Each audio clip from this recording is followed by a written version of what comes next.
Shalom, giving all praise to Yahawah, Shalom, Shalom, Qadash, and Shalom to the 144,000 and the which are the elite of the elect and the rest of the elect of Israel. Anyway, coming at you with another video. And I may break this down into parts, but the Spirit may have me go through the whole breakdown. Let's see where the Spirit leads me. Oh, update on the parasite cleanse. It's the second day too, the official day.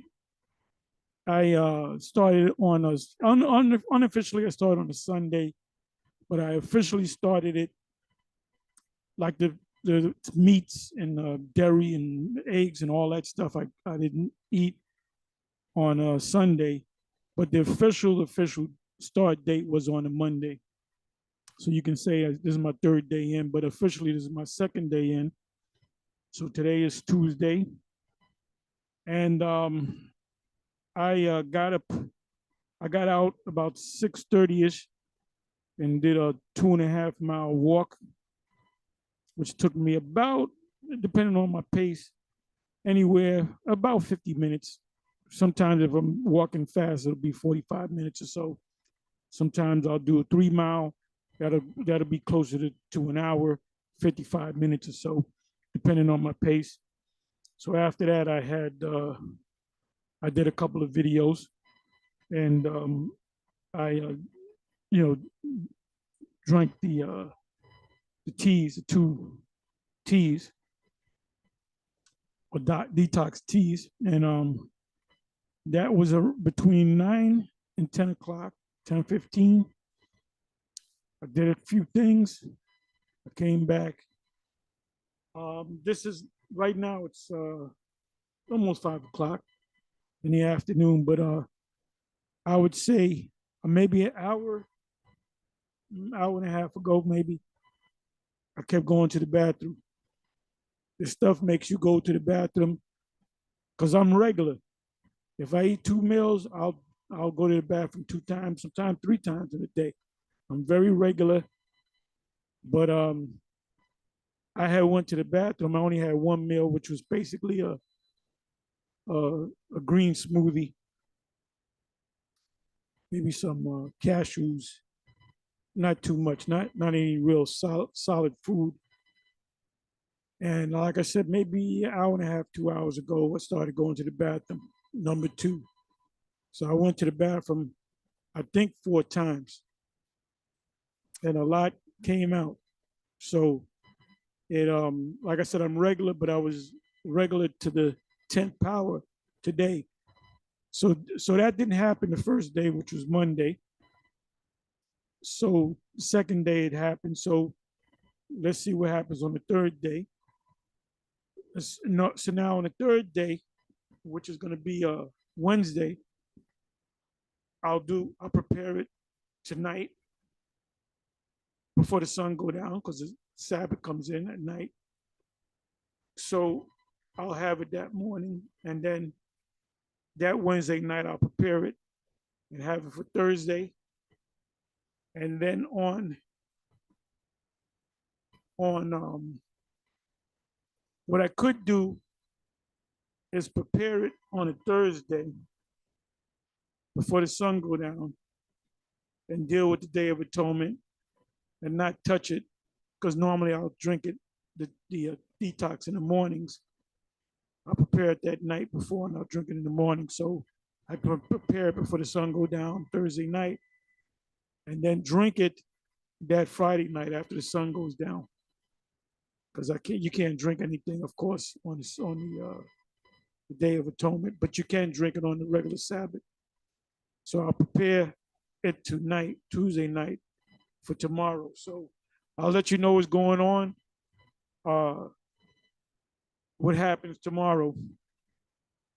I didn't think this was going to happen where I was going to go to the bathroom that much, but it's really coming out of my system, it's truly emptying my my digestive system, colon, mainly the colon. Anyway, I'm going to entitle this video Jeremiah 50, and the NLT. So I was watching this video, and this was put up a month ago, put up by a remnant, say 144. And you can see these are men of the elders and teachers, you can say, of not all of them, but a handful of them. And this is Yahawah. This is, who's this brother's name? I forget this brother. Ariala, which is also an LD, second in command. And then you have the rest of the brothers. All right? Or the teachers, which, you know, eventually they will become elders if they're not young elders now, because you got elders and then you got teachers. So they were going through Jeremiah 50 and 51. So I was listening to some of it. And I said, you know what, let me, because I love it when you go into them breakdowns. And I picked that up from, that rubbed on off High Priest Ariel onto me, because that's all he went into. He went through it over and over and over again. And that's why I don't have to pull out no notes and think about it, because we went through it over and over again. So it's good to sometimes, it's good to go into precept, precept upon precept, of course. But sometimes you go into a whole breakdown and it'll lead you into other precepts. So I was getting into it. So I said, let me go and check it out in the NLT. So I read the first couple of verses and I said, yep, I got to do a breakdown on it. Complete breakdown. Like I said, okay, it's 46 verses. I don't think we're going to do the whole thing, but then again, we may do it. Let's see what the Spirit, if the Spirit guides me. I may do a quarter of it. I may do half of it. I may do the whole thing. I may do 5 verses. Let's see where the Spirit takes me. And see, and the reason why we're going through it, through Jeremiah 50 and 51 and other, you know, prophetic scriptures, is because you have Christian scholars that'll say it's talking about ancient Babylon, or, you know, if it mentions Egypt sometimes, if anytime you see Egypt, they think about ancient Egypt. They don't understand a spiritual Egypt. So let's just go ahead and read it. It says, a message about Babylon.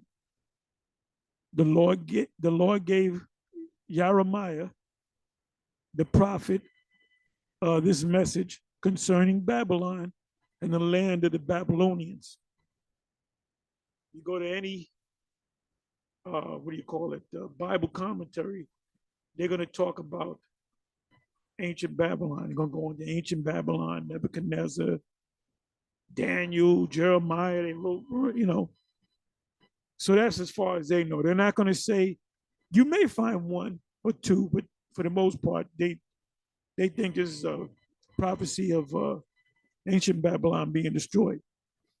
But as you read this chapter, you see that it's not talking about ancient Babylon, because there were some things that happened in this prophecy that didn't happen to ancient Babylon. Second verse, this is what Yahawah says, tell the whole world. Now, obviously, the prophets didn't talk to the whole world. Are we in a position to tell the whole world? Yeah, through the internet. What does it say in Matthew 24? This gospel shall be published, preached throughout the whole world, and then the end shall come. So this Babylon, obviously, he's not talking about ancient Babylon. And keep, you know what I'm gonna do? Tell the whole world. Tell the whole world. Let's see what the word world is.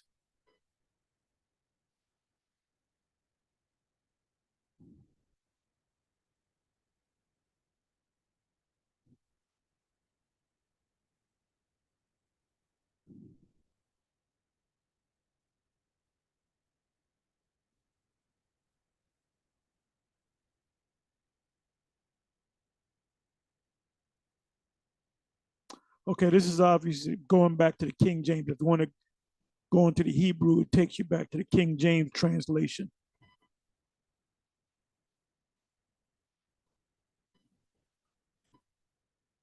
Okay, it says among the nations instead of the whole world.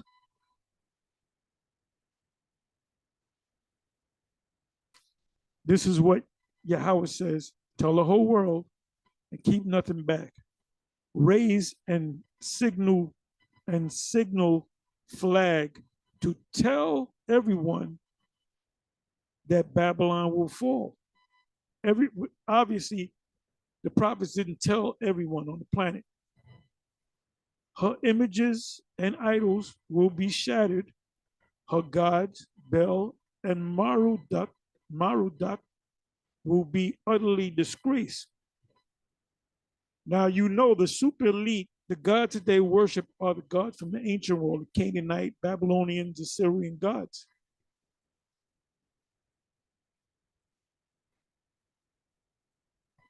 Where they worship Molech at the skull and not the skull and bones, the what do you call that?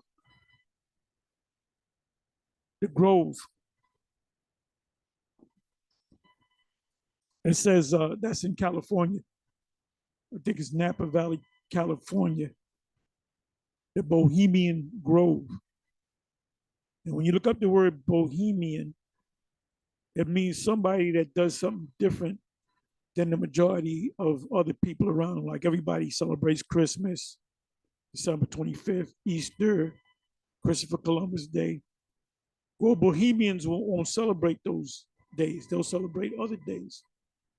So these individuals, these insiders, these elites that get together, they don't do what the average American does.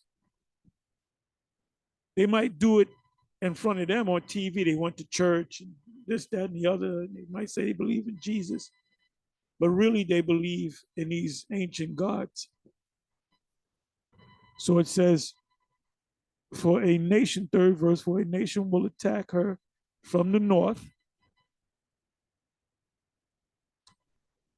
and bring such destruction that no one will live there again. Now that never happened. It was a surgical strike. It was an order from Darius the Mede to assassinate the king of Babylon, which I believe was Nebuchadnezzar. I believe that was a grandson of Nebuchadnezzar. So it was a surgical strike when the king of Babylon and his lords were filled with the king's food, which is they were loading up on carbs, which gives you niggeritis, and they were drinking, they were drunk. So they had their guard down. So it was a surgical strike where they roll up in there and they slit their throats, and they couldn't really, when they try to get to their weapon, if I can get to my weapon, inside joke, they couldn't because they wasn't prepared. They were drunk and they were suffering niggeritis. So what happened was there was the Medes and then down the line the Persians that made that area, which is Babylon, they made a province of ultimately the Medo-Persian Empire, the Persians and the Medes. So were there people dwelling in Babylon? Absolutely. There was a church during the time of the apostleship where you had a church of believers of Israelites in Babylon.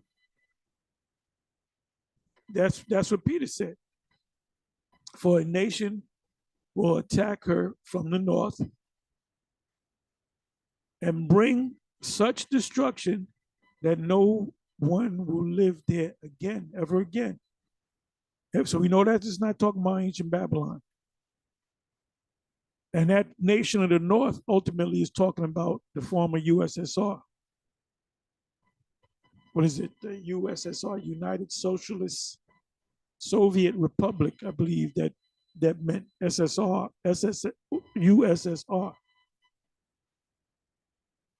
And bring such destruction, which is the missiles, that no one will live there again.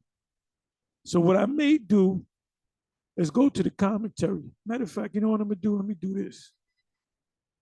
Let me go to the commentary anyway. Now, when I click on the commentary,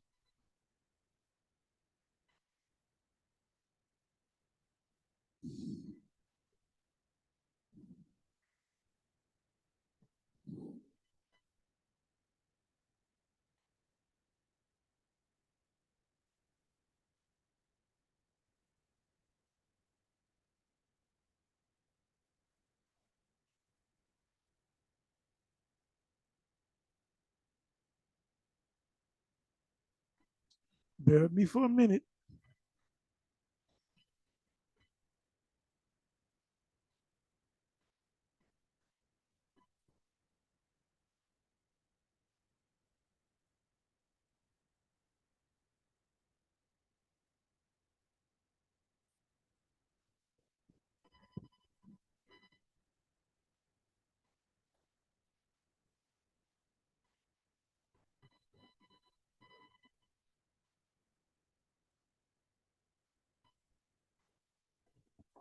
Anyway, you know what? Let's leave that alone for now.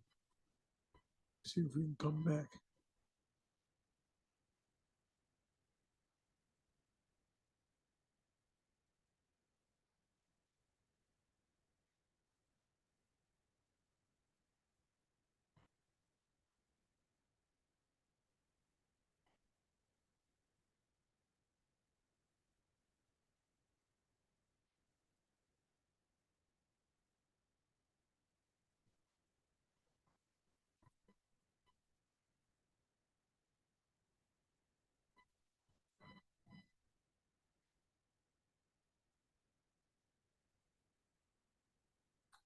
Let's read in the King James.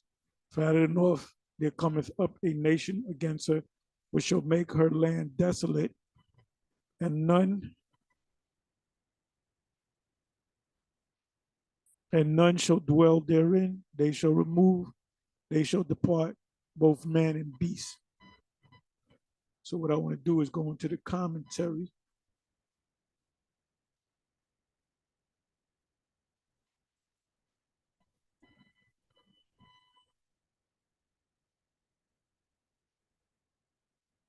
Okay, it came up. Okay, Cambridge, since it's the shortest.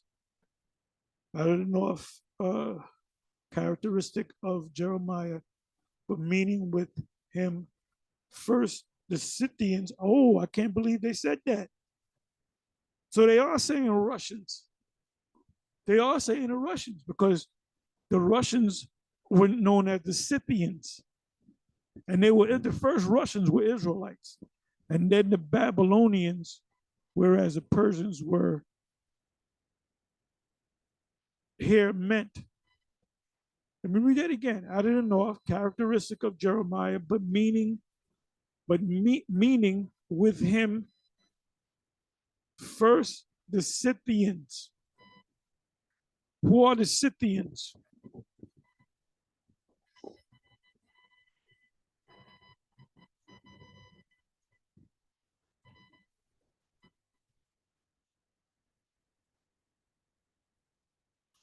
Let's look up the word Scythians.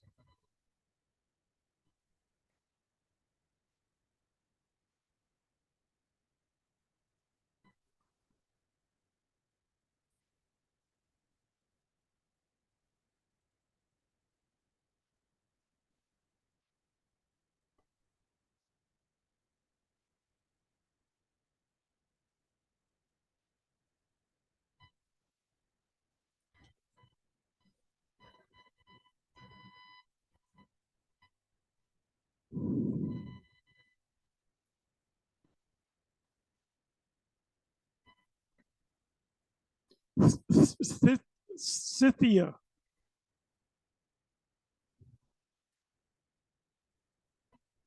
The Scythians or Scyth, and sometimes also referred to as the, what is this?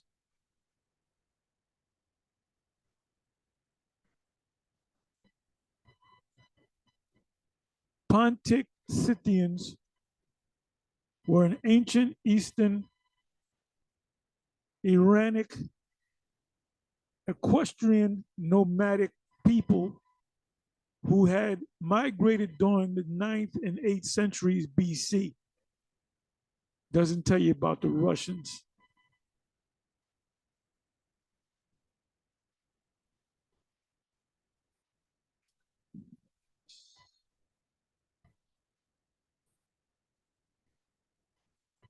Let me pull up this map.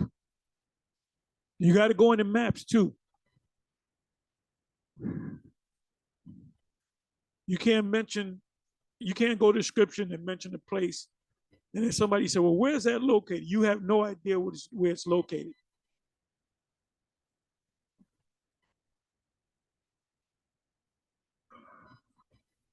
I got to get a better map.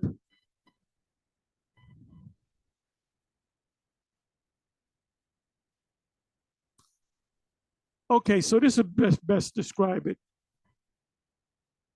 You got Elam over here. You got all of this, and then beyond this is the rest of Russia. So it started around here. That's why they called it the Medes in Isaiah 13. People say, oh no, it's talking about the ancient Medes. Let me do this. Let me do this. Think I got a better map.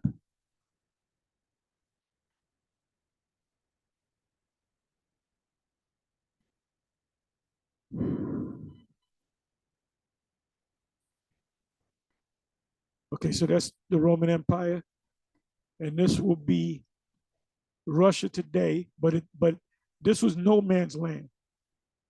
So what they did was they ventured further out. But the original people were known as the Scythians, which was a term that was given to the Persians as well, which was Jake, because the Apostle Paul speaks about the Scythians and the barbarians receiving salvation. So obviously it's not talking about Edomites. So these Russians were a mixture of, you had Jake up in there, you had Edomites up in there, you had, remember the Caucasus Mountains is right around here. And you had other mixed people. You got people from Russia that's on like the boxing team. They look like Moabites. So you had a lot of Moabites, and I would assume Ammonites up in there as well. So it was like a mixture. You got the Chesnians, which they look like they're kind of Arab, light-skinned Arab. The Chesnians are, they have the beards, the long beards, and they love to fight. They came out of that spirit of the barbarians and the Scythians. They were born to fight. They love it. They love it, man. See, this war that's going on with Russia and the Ukrainians, and they're taking over the Ukrainians. They're battle tested. They're always in a war. They're always fighting somebody. And if it comes down to hands, the only Edomite that'll stand up with a Jake and sometimes get the better Jake is them damn Russians, man. They know all the martial arts. Watch the UFC and the various MMA platforms, and who's taking over? You got Jake taking over, of course, and then you got you mix among them. You got them Russians, them Chesnians, and them regular Russians, because they're built to fight. Scriptures speak about the men of America are born to fight. They become like women. That's in Nahum. I believe it's also in Jeremiah. So when you do these breakdowns, you got to go into the history. So you read in Isaiah 13, and it speaks about the Medes. And you say, that's talking about Russian. And somebody come up with, no, but the land of the Medes is not in Russia. So you got to understand, you got to know, you got to have the map in your mind. You got to explain to them, Russia at that time was no man's land. So when it said the Medes, it's the bottom of Russia, which was expanded by these Edomites and these other nations. Like it says here, who are the Scythians in the Bible.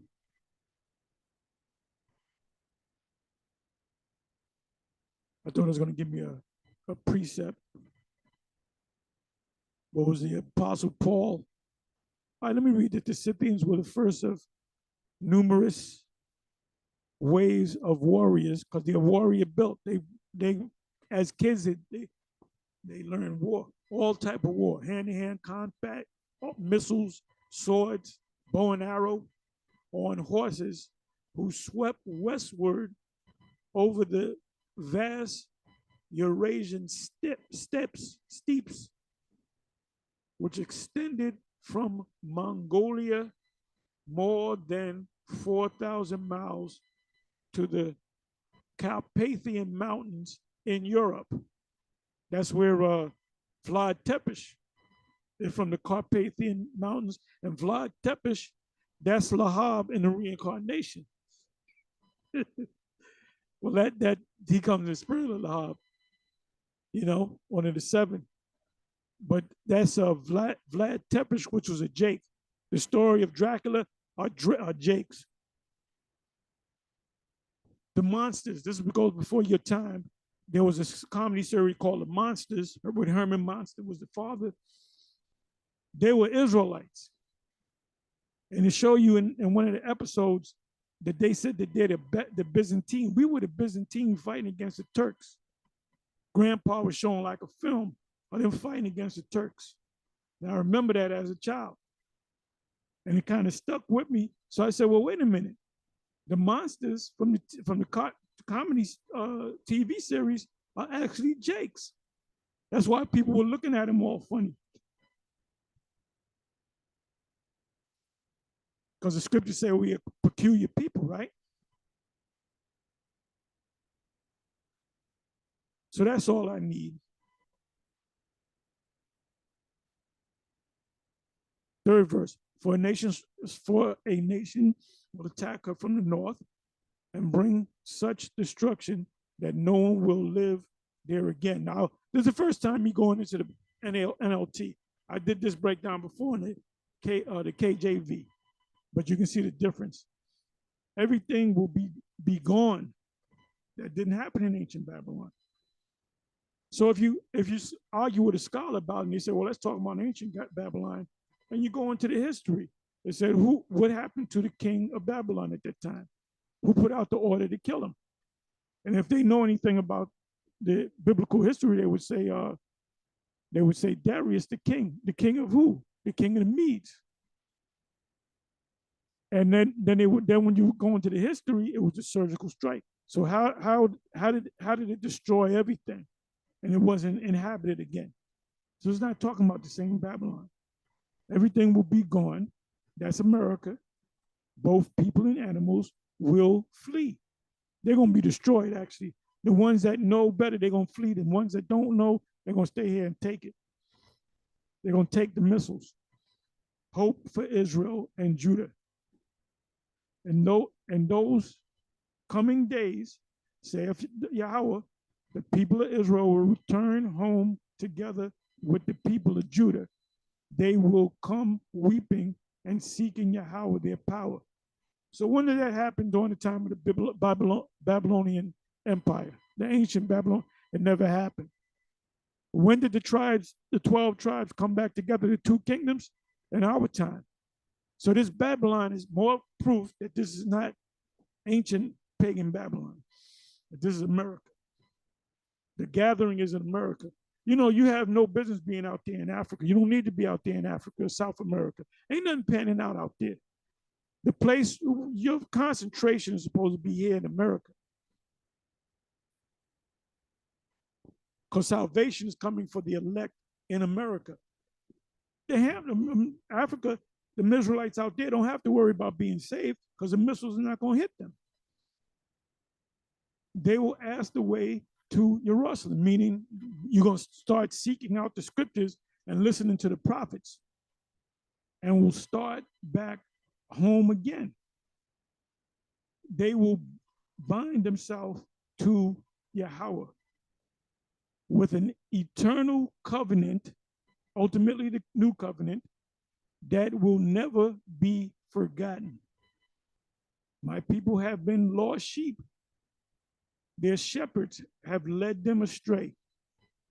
Now, this guy, this clown, Vocab Malone, says, well, there's never been a time where Israel never knew who they were. Well, this scripture proves you wrong, my man. Buddy, it says, my people have been lost sheep. Their shepherds have led them astray, meaning their shepherds, their leaders, have told them lies. And what shepherds is it talking about? These pastors and these ministers among Jake. Then not one of these churches are teaching that you the Israelites, and turn them loose in the mountains. The mountains represent governments, philosophies, sin in all of its forms. They have lost their way. What does it mean they have lost their way? They don't know who they are. Tells you that in Baruch. What is that? Baruch 2:30. I believe I'm positive it's Luke 2:30. Let me just go ahead.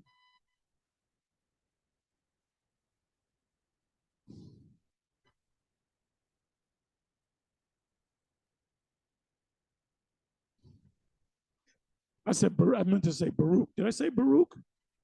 Okay, I'm in Baruch. All praises to Yahawah by Shem Yahawashi, by Shem Qadash.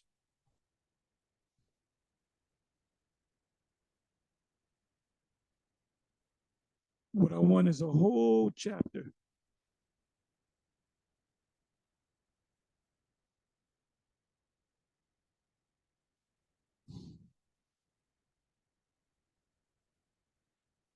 Go right to it.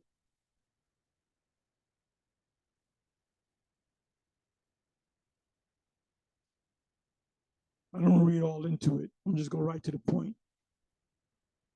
For I knew that they would not hear me, because it is a stiff-necked people. But in the land of their captivities, America being number one on the list, they shall what? Remember themselves. They shall remember that they're the Israelites. Total recall. We are now experiencing total recall.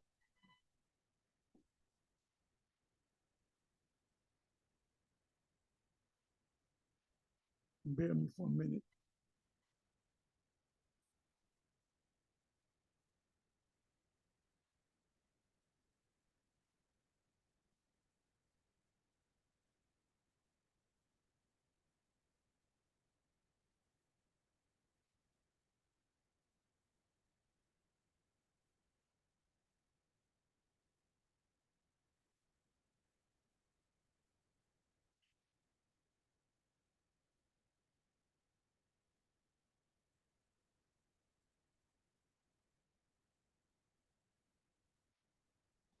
Lo, thy sons come, whom thou, this is what is this?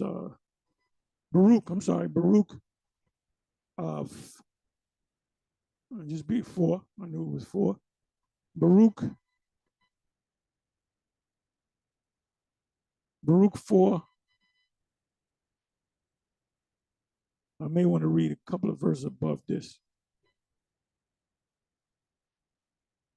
I'll start at the 36th verse. O Jerusalem, which means city of peace, look about thee, and Jerusalem is a people before it's a place, it's the Israelites. Both kingdoms coming together in the west. Look about thee toward the east, because that's where our homeland is. And behold, the joy that cometh unto thee from the Most High.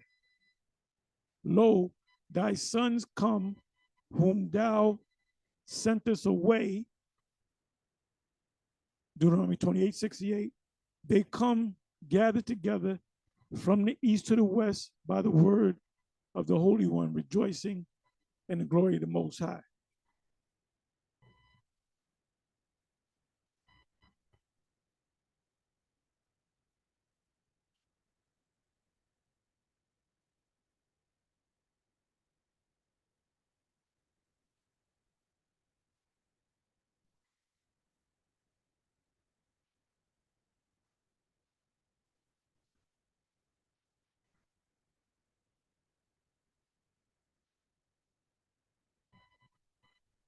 5th verse. Baruch 5 verse. Baruch, by the way, was the understudy of Jeremiah. It says, arise, Jerusalem, O Jerusalem, as the people before its place, and stand on high and look about toward the east. And behold, thy children, thy sons, gathered from the west unto the east by the word of the Holy One, rejoicing in the remembrance of the Most High. I will bring all things to your remembrance. Total recall. Total recall. In the first movie that came out in the 90s with Arnold Schwarzenegger, he didn't know who he was. I think his name was Quaid or something like that. But he was really somebody else. So they had to guide him into bringing him back to his remembrance, though he once knew it. The first thing he had to do, he had a turban on his head. They told him to put a turban on his head. What are they telling you? That he's an Israelite. The character that he played was supposed to be an Israelite. And he gave him a device and said, put this up in your nose. And he pulled out a big tracking device, which is a chip. So they showing you, man. And then he came back to remember who he actually was. Because the wife that he had wasn't even really his wife. That woman was set up to kill him, but he didn't know. Total recall. Watch the original if you can get your hands on it. That's how the elite talk to each other.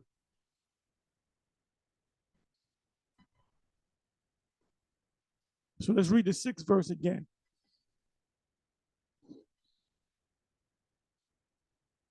My people have been lost sheep. Their shepherds have led them astray. That's why Yahawah Yahawashi is going to destroy all of these false leaders, all these Kemetic teachers, all of these Christian teachers, all these Morris teachers. Anybody that's teaching you something that's contrary to the truth, they're not going to make it because they led the people astray. You got these people that come up, these vocabites, these Negroes that follow vocab. Every last one of them is going to be destroyed if they don't repent. It says, and turn them loose in the mountains. They have lost their way and can't remember how to get back to the sheepfold. Yeah, because all things were not put into their memory. They have not experienced total recall. Watch the movie, the original Total Recall.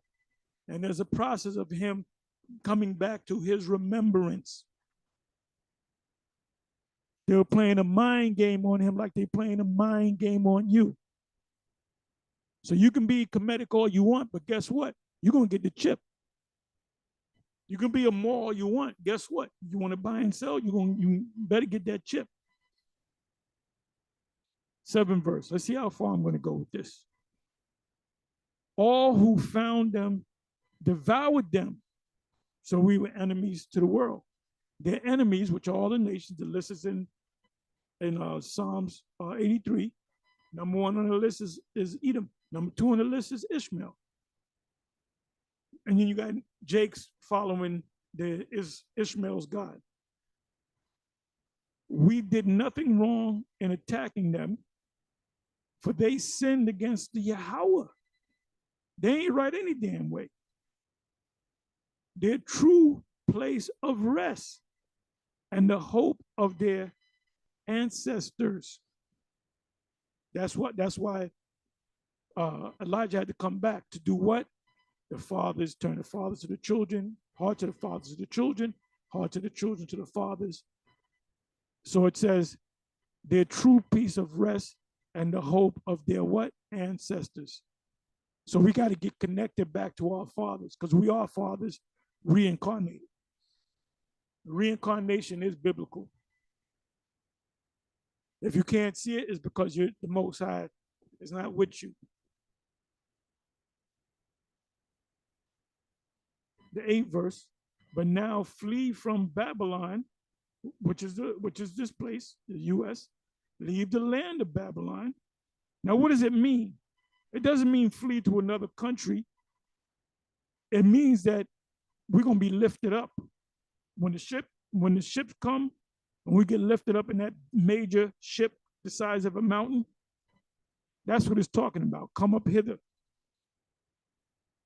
So this guy, the leader of the GOCC, he had these people back in 2009 when they had that other flu, what do you call it?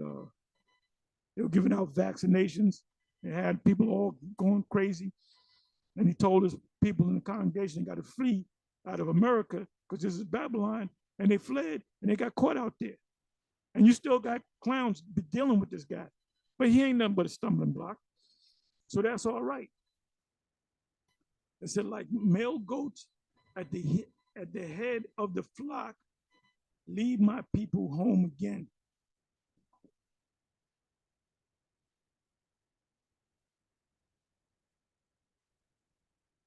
For I am rising up an army of great nations from the north. And that army represents first and foremost the missiles. That's an actual army. They will join forces to attack Babylon. They're talking about the Russians, of course, and the other nations that defy America, which will be the NATO nations. And she will be captured. The enemy's arrows, which are the missiles, will go straight to the mark because they're guided. They will not miss. Every missile that shot out them silos, there's not going to be one dud. There's not going to be one that goes off course. It says in Joel 2, they shall not break their ranks. They shall not fall on another. 10th verse. Let's see how many more verses we can get. Babylonia will be looted until the attackers are glutted with lot. That's poetic speaking. I, Yahawah, have spoken. Babylon's sure fall. You rejoice and are glad. You who plundered my chosen people, the Israelites, you frisk about like a calf in a meadow and neigh like a stallion, meaning they pop talking shit about what they're going to do. The little horn spoke great things. But your homeland will be overwhelmed with shame and disgrace. You will become the least of nations, a wilderness, a dry and desolate land. That never happened in ancient Babylon. Because of the Lord's anger, Yahawah's anger, Babylon will become a desert wasteland. That never happened in ancient Babylon. So the scholars have to explain this to you. All who pass by will be horrified. Lamentation says hiss, it says hiss, and will gasp or hiss at the destruction they see there. Now, when the World Trade Center, the buildings went down, we went down there two weeks after, and people were all down there. That was like a gathering place. They were praying for the dead soul. What the hell are you praying for the dead souls? They're already in the spiritual realm. You ain't going to change their lot in the spiritual realm. 14th verse. Yes, prepare to attack Babylon. And that's the preparation right now. The BRICS nations coming together. There's an article of, there's 40 nations that want to join the BRICS nations. Let me see if I got that up.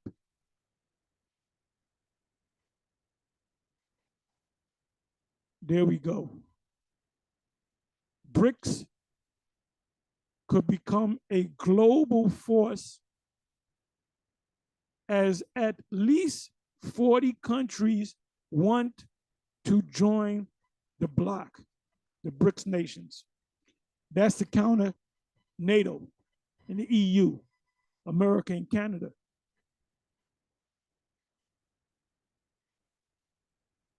Yes, prepare to attack Babylon, all you surrounding nations, including the NATO nations. They're going to attack Babylon. Let your archers shoot at her. Spare no arrows, for she have sinned against Yahawah. Read a few more verses and I'll close it. Shout war cries against her from every side. She surrenders, her walls have fallen. It is Yahawah's vengeance. So take vengeance on her. Do to her as she has done to others. 16th verse. Take from Babylon all those who plant crops. Send all the harvesters away because of, now the scriptures speak about the nation fleeing in Isaiah 13 because of the sword of the enemy. See, the rumor is out that Russia's going to attack the U.S. Anyone will run away, or everyone will run away. That's Isaiah 13, and rush back to their own lands. Hope for the Most High's people. Hope for us. Who are the people of the Most High? The Israelites. The Israelites are like sheep that have been scattered by lions. First, the king of Assyria ate them up. Then King Nebuchadnezzar of Babylon cracked their bones. So these other nations, they're going to be here too to go into slavery. That's in Daniel 7, starting from the 9th verse on down. I read up until 20th verse. Therefore, this is what the Lord Yahawah of heaven's armies and missiles and the angels, the Most High Israel says, now I will punish the king of Babylon and his land just as I punished the king of Assyria. And I will bring Israel home again to its own land to feed in the fields of Carmel and Bashan and to be satisfied once more in the hill country of Ephraim and Gilead. That's the kingdom. So the kingdom is not going to be up in heaven. The kingdom for Israel is going to be on the earth. In those days say, this is the last verse, in those days says Yahawah, no sin will be found in Israel. That's the what? When we are changed. That's the new covenant. People are saying, well, the new covenant is here. Well, wait a minute. There's Israelites out there sinning. It said when the new covenant is fully established, not one Israelite shall sin, because the laws will be programmed in their brain, written on their hearts, written on the inside. No sin will be found. That's the kingdom. The 20th verse is talking about the kingdom. So Jeremiah saw the kingdom. No sin will be found in Israel or the Israelites or in Judah, Yahawadah, Yasha'Allah, or Yahawadah, for I will forgive the remnant I preserve. And then the rest that didn't make it, they're going to come back to us. The Lord's or Yahweh's judgment on Babylon. Anyway, with that, I'm going to close, and most high willing, I will come back and finish this off. So we at the 21st verse of Jeremiah chapter 50 from the NLT. Shalom.